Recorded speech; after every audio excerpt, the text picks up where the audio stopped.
Hi friends, ಎಲ್ರಿಗೂ ನಮಸ್ಕಾರ. ಈ ಥರ ಎಳೆ ಅವರೆಕಾಳನ್ನ ಇಂಗಿಸ್ಕೊಂಡು ನೀವು ಉಪ್ಪಿಟ್ಟು ಉಸ್ಲಿ ಏನಾದ್ರು ಮಾಡೋದಂತೂ ತುಂಬಾ ರುಚಿಯಾಗಿರುತ್ತೆ. ತುಂಬಾ ಸಿಂಪಲಾಗಿ ಮಾಡಬಹುದು, ಆದರೆ ರುಚಿ ಮಾತ್ರ ತುಂಬ ಅದ್ಭುತವಾಗಿರುತ್ತೆ. ಅವರೆಕಾಳು ಸೀಸನ್ ಅಲ್ಲ ಇದು, ಆದರೂ ಅವರೆಕಾಳು ಸಿಗ್ತಾ ಇದೆ. ಹಾಗಾಗಿ ಸ್ವಲ್ಪ ರುಚಿ ಕಡಿಮೆ ಆದರೂ ಪರವಾಗಿಲ್ಲ, ಮಾಡ್ಕೊಳ್ಬೋದು. ನೀವು ಮಸಾಲೆ ಎಲ್ಲ ಹಾಕಿ ಉಪ್ಪಿಟ್ಟು ಮಾಡೋದ್ರಿಂದ ತುಂಬ ರುಚಿಯಾಗಿ ಆಗುತ್ತೆ. ನಾನು ಬಲ್ತಿರೋ ಅವರೆಕಾಳನ್ನೆಲ್ಲ ಇದ್ಕಿದ ಬೇಳೆ ಸಾರು ಮಾಡೋದಕ್ಕೆ ಇಟ್ಕೊಂಡಿದ್ದೀನಿ. ಈ ಅವರೆಕಾಳು ಏನಿದೆ, ಎಳೆ ಅವರೆಕಾಳು, ಇದನ್ನು ಉಸ್ಲಿ ಮತ್ತು ಉಪ್ಪಿಟ್ಟಿಗೆ ಸೇರಿಸಿ ಒಂದೇ ಸಲ ಕುಕ್ಕರ್ನಲ್ಲಿ ಕೂಗಿಸ್ಕೊಳ್ತಾ ಇದ್ದೀನಿ. ಅವರೆಕಾಳನ್ನೆಲ್ಲ ತೊಳೆದು ಕುಕ್ಕರ್ಗೆ ಹಾಕ್ಕೊಂಡು ಅದು ಮುಳುಗೋಷ್ಟು ನೀರು ಹಾಕ್ಕೊಂಡು ಸ್ವಲ್ಪ ರುಚಿಗೆ ತಕ್ಕಷ್ಟು ಉಪ್ಪು ಹಾಕಿ 1 ರಿಂದ 2 ವಿಸಲ್ ಕೂಗಿಸ್ಕೋಬೇಕಾಗುತ್ತೆ. ನೀರು ಸ್ವಲ್ಪನೇ ಹಾಕಿದ್ರೂ ಪರವಾಗಿಲ್ಲ, ನೀರು ಜಾಸ್ತಿ ಇದ್ದರೂ ಕೂಡ ಏನೂ ತೊಂದರೆ ಇಲ್ಲ. ಉಪ್ಪಿಟ್ಟು ಮಾಡುವಾಗ ನೀರನ್ನೆಲ್ಲ ನಾವು ಹಾಕ್ಕೊಳ್ಬಹುದು. ಎಣ್ಣೆ ಏನೂ ಹಾಕ್ತಿಲ್ಲ, ಜಸ್ಟ್ ಉಪ್ಪೊಂದನ್ನೇ ಹಾಕಿ ಕೂಗಿಸ್ಕೊಳ್ತಾ ಇದ್ದೀನಿ. ನಾನಿಲ್ಲಿ ಮೀಡಿಯಮ್ ರವೆ ಅಥವಾ ಬಾಂಬೆ ರವೆನ ಹುರ್ಕೊಳ್ತಾ ಇದ್ದೀನಿ. 2 ಕಪ್ ಅಷ್ಟು ಚಿಕ್ಕ ಲೋಟದಲ್ಲಿ ಹಾಕ್ಕೊಂಡಿದ್ದೀನಿ. ಅದೇ ಕಪ್ಪು ಮೆಜರ್ಮೆಂಟಲ್ಲಿ ನೀರು ಕೂಡ ನಮಗೆ 3 ಕಪ್ ಅಷ್ಟು ಬೇಕಾಗುತ್ತೆ. ಅವರೆಕಾಳು ಬೇಯಿಸಿರೋ ನೀರು ಕೂಡ ಸೇರಿಸ್ಕೊಂಡು 3 ಕಪ್ಪು ನೀರನ್ನ ನಾವು ಉಪ್ಪಿಟ್ಟಿಗೆ ಉಪಯೋಗಿಸ್ಕೋಬೇಕಾಗತ್ತೆ. ಸ್ವಲ್ಪ ಎಣ್ಣೆ ಹಾಕ್ಕೊಂಡು ರವೆನ ಚೆನ್ನಾಗಿ ಹುರ್ಕೊಳ್ತಾ ಇದ್ದೀನಿ.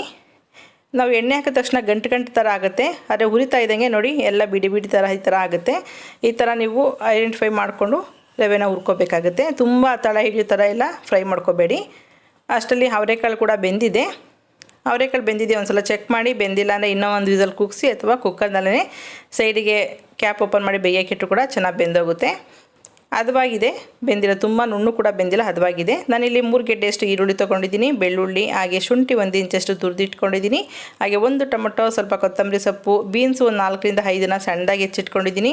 ನಾವಿಲ್ಲಿ ಅವರೆಕಾಳು ಉಪ್ಪಿಟ್ಟಿಗೆ ತರಕಾರಿ ಬಳಸ್ತಾ ಇದ್ದೀನಿ, ಬೇಡ ಅಂದರೆ ನೀವು ಕ್ವಿಟ್ ಮಾಡಬಹುದು. ಹಾಗೆ ಕ್ಯಾರೆಟು ಅರ್ಧ, ಹಸಿಮೆಣಸಿನಕಾಯಿ ಒಂದು 5 ರಿಂದ 6 ಸಣ್ಣದಾಗಿ ಹೆಚ್ಚಿಟ್ಕೊಂಡಿದ್ದೀನಿ. 2 ಕಡ್ಡಿಯಷ್ಟು ಕರಿಬೇವಿನ ಸೊಪ್ಪಿದೆ. ಕಡಲೆಬೇಳೆ ಅರ್ಧ ಸ್ಪೂನು, ಉದ್ದಿನಬೇಳೆ ಅರ್ಧ ಸ್ಪೂನು, ಜೀರಿಗೆ ಮತ್ತು ಸಾಸಿವೆ ಕಾಲು ಸ್ಪೂನ್ ತೊಗೊಂಡಿದ್ದೀನಿ.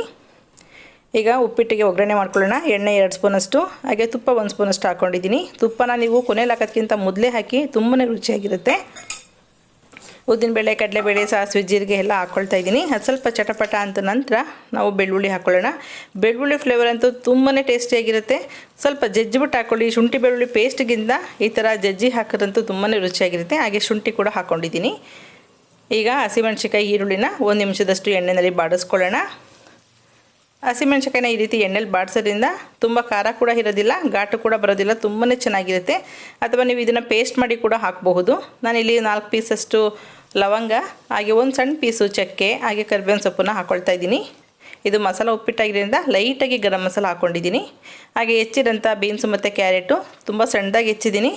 ಅದು ನೀವೇನು ದಪ್ಪದಾಗಿ ಹೆಚ್ಚಿ ಬಾಯಿಗೆ ಸಿಗಬೇಕು ಅಂದರೆ ನೀವು ಅವರೆಕಾಳು ಕೂಗಿಸ್ತಕ್ಲೇ ಅದ್ರ ಜೊತೆಗೆ ಬೀನ್ಸು ಕ್ಯಾರೆಟ್ ಹಾಕಿ ಕೂಡ 1 ವಿಸಲ್ ಕೂಗಿಸ್ಕೊಳ್ಬೋದು. ತರಕಾರಿ ಹಾಕಿದ ನಂತರ ಕೂಡ 1-2 ನಿಮಿಷ ಮುಚ್ಚಿಟ್ಟು ಫ್ರೈ ಮಾಡ್ಕೊಳ್ಳಿ. ನಾವು ಸಣ್ಣದಾಗಿ ಹೆಚ್ಚಿರೋದ್ರಿಂದ ಬೇಗ ಬೇಯುತ್ತೆ. ಹಾಗಾಗಿ ನಾನು ಸಣ್ಣದಾಗಿ ಹೆಚ್ಚಿ ಬಾಣಲಿಗೆ ಡೈರೆಕ್ಟಾಗಿ ಹಾಕ್ಕೊಂಡಿದ್ದೀನಿ. ಅದ್ರ ಜೊತೆಗೆ 1 ನಾಟಿ ಟೊಮೊಟೊ ಹಾಕ್ಕೊಳ್ತಿದ್ದೀನಿ. ನೀವು ಫಾರ್ಮ್ ಟೊಮೊಟೊ ಆದರೆ 1 2 ಟೊಮೊಟೊನ ಹೆಚ್ಚು ಹಾಕ್ಕೊಳ್ಬೋದು. ನಾನು ಸಣ್ಣದಾಗಿ ಉದ್ದುದಕ್ಕೆ ಹೆಚ್ಚು ಹಾಕಿದ್ದೀನಿ, ಚೆನ್ನಾಗಿ ಸಾಫ್ಟಾಗಿ ಬೇಯುತ್ತೆ. ಈಗ ನಾವು ಬೇಯಿಸಿರೋಂಥ ಕಾಳೇನಿದೆ ಅದರಲ್ಲಿ ಅರ್ಧ ಭಾಗನ ನಾನು ಈಗ ಉಪ್ಪಿಟ್ಟಿಗೆ ಹಾಕ್ಕೊಳ್ತೀನಿ, ಇನ್ನು ಅರ್ಧ ಭಾಗನ ಆವಾಗಲೇ ಹೇಳ್ದಂಗೆ ಉಸ್ಲಿ ಮಾಡೋದಕ್ಕೆ ಹಾಕ್ಕೊಳ್ತೀನಿ. ಅದನ್ನು ನೆಕ್ಸ್ಟ್ ವೀಡಿಯೋದಲ್ಲಿ ತೋರಿಸ್ತೀನಿ ನಿಮಗೆ. ಅದು ಕೂಡ ಈವ್ನಿಂಗ್ ಸ್ನ್ಯಾಕ್ಸಿಗೆ ಆಗಬಹುದು ಅಥವಾ ಚಪಾತಿ ಜೊತೆಗೆ ಆಗಬಹುದು, ತುಂಬಾ ರುಚಿಯಾಗಿರುತ್ತೆ. ಅವರೆಕಾಳು ಕೂಡ ಇದ್ರ ಮಸಾಲೆ ಜೊತೆ ಮಿಕ್ಸ್ ಆಗಲಿ 1 ನಿಮಿಷದಷ್ಟು ಅದನ್ನು ಮುಚ್ಚಿಟ್ಟು ಫ್ರೈ ಮಾಡ್ಕೊಳ್ಳಿ.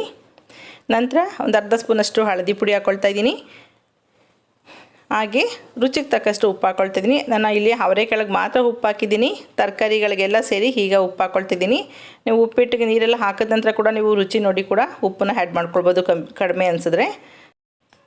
1-2 ನಿಮಿಷ ಮುಚ್ಚಿಟ್ಟು ಅಷ್ಟರಲ್ಲಿ ನಾನು ಬಿಸಿನೀರನ್ನ ಕಾಯಿಸಿಟ್ಕೊಂಡಿದ್ದೆ, ಅದನ್ನು ಹಾಕ್ಕೊಳ್ತಾ ಇದ್ದೀನಿ. ನಾನಿಲ್ಲಿ 1 ಲೋಟ ರವೆಗೆ 3 ಲೋಟ ಅಳತೆಯಲ್ಲಿ ನೀರು ಹಾಕ್ಕೊಳ್ತಿದ್ದೀನಿ. ಅದ್ರ ಜೊತೆಗೆ ಅವರೆಕಾಳು ಬೇಯಿಸಿರೋ ನೀರನ್ನ ಕೂಡ ಆ್ಯಡ್ ಮಾಡಿಕೊಂಡು 6 ಲೋಟ ನೀರನ್ನ ಇಲ್ಲಿ ತೊಗೊಂಡಿದ್ದೀನಿ. 1 ಇಂಚಷ್ಟು ಚಕ್ಕೆನ ಚೆನ್ನಾಗಿ ನುಣ್ಣು ಕುಟ್ಟಿ ಪುಡಿ ಮಾಡಿ ಕೊನೆಯಲ್ಲಿ ಹಾಕ್ಕೊಳ್ಬೇಕು. ತುಂಬ ಉಪ್ಪಿಟ್ಟು ಯಾರು ಇಷ್ಟಪಡಲ್ಲ ಅವರೆಲ್ಲ ಇಷ್ಟಪಡ್ತಾರೆ, ಅಷ್ಟು ರುಚಿಯಾಗಿರುತ್ತೆ. ತರಕಾರಿ ಕಾಳೆಲ್ಲ ಬೆಂದಿದೆಯಾ ಚೆಕ್ ಮಾಡ್ಕೊಳ್ಳಿ. ಸಣ್ಣದಾಗಿ ಹೆಚ್ಚೋದ್ರಿಂದ ಅಥವಾ ಫ್ರೆಶ್ ತರಕಾರಿ ಆದರೂ ಕೂಡ ತುಂಬಾ ಬೇಗನೆ ಬೇಯುತ್ತೆ. ಚಕ್ಕೆ ಕೂಡ ಕುಟ್ಟಿ ಪುಡಿ ಮಾಡಿದ್ದೀನಿ, ಅದನ್ನು ಕೂಡ ಹಾಕ್ಕೊಳ್ತಾ ಇದ್ದೀನಿ. ಉಪ್ಪಿಟ್ಟಿನಲ್ಲಿ ಚಕ್ಕೆ ಮತ್ತು ಶುಂಠಿ ಬೆಳ್ಳುಳ್ಳಿ ತುಂಬಾ ಒಳ್ಳೆ ಟೇಸ್ಟ್ ಕೊಡುತ್ತೆ. ಹಾಗೆ 1-2 ಸ್ಪೂನಷ್ಟು ಹಸಿ ತೆಂಗಿನಕಾಯಿ ತುರಿ, ಕೊತ್ತಂಬರಿ ಸೊಪ್ಪು ಹಾಕ್ಕೊಳ್ತಿದ್ದೀನಿ.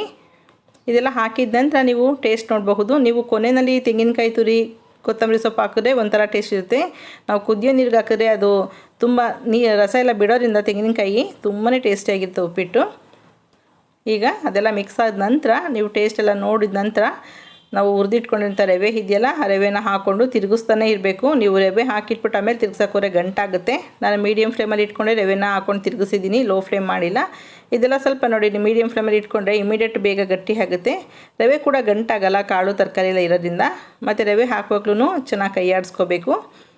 ಈಗ ನಾನು ಲೋ ಫ್ಲೇಮ್ ಮಾಡಿ ಮುಚ್ಚಿಡ್ತೀನಿ. ಒಂದೆರಡು ನಿಮಿಷ ಮುಚ್ಚಿಟ್ಟು ಲೋ ಫ್ಲೇಮ್ನಲ್ಲಿ ನಂತರ ನಾವು ಮತ್ತೆ ಉಲ್ಟಾ ಸೀದಾ ಮಾಡಿ ಒಂದೆರಡು ಸಲ ಇದನ್ನು ಬೇಯಿಸ್ಕೋಬೇಕಾಗತ್ತೆ. ನೋಡಿ, ಒಂದೆರಡು ನಿಮಿಷ ಆಗಿದೆ. ಈಗ ಮತ್ತೆ ಉಲ್ಟಾ ಸೀದಾ ಮಾಡ್ತೀನಿ.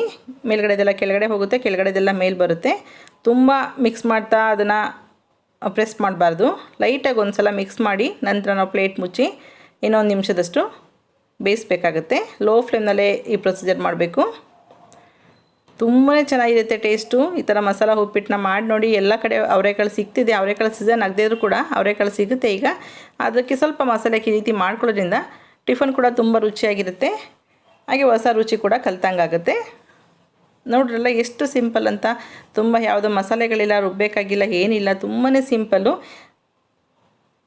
ಈಗ ರೆಡಿ ಆಗಿದೆ. ಸ್ಟವ್ ಎಲ್ಲ ಆಫ್ ಮಾಡಿ ಒಂದೆರಡು ನಿಮಿಷ ಬಿಟ್ಕೊಂಡು ಸರ್ವ್ ಮಾಡಿ. ತುಂಬಾ ರುಚಿಯಾಗಿರುತ್ತೆ. ನಿಮಗೆ ತುಪ್ಪ ಇನ್ನೂ ಇಷ್ಟಪಡ್ತೀರಾ ಅಂತಂದರೆ ಮೇಲ್ಗಡೆ ತುಪ್ಪ ಕೂಡ ಹಾಕಿ ಸರ್ವ್ ಮಾಡಬಹುದು. ನೋಡ್ರಲ್ಲ ಎಷ್ಟು ಸಿಂಪಲಾಗಿ ಮಾಡಬಹುದು ಅಂತ. ಖಂಡಿತವಾಗ್ಲೂ ಒಂದು ಸಲ ಮಾಡಿ ರುಚಿ ನೋಡಿ.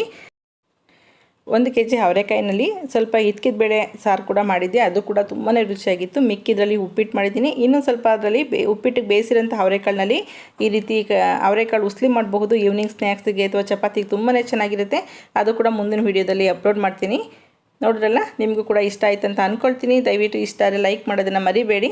ಹಾಗೆ ಹೊಸಬರಾಗಿರೋ ಸಬ್ಸ್ಕ್ರೈಬ್ ಮಾಡ್ಕೊಳ್ಳಿ. Okay, bye, thank you.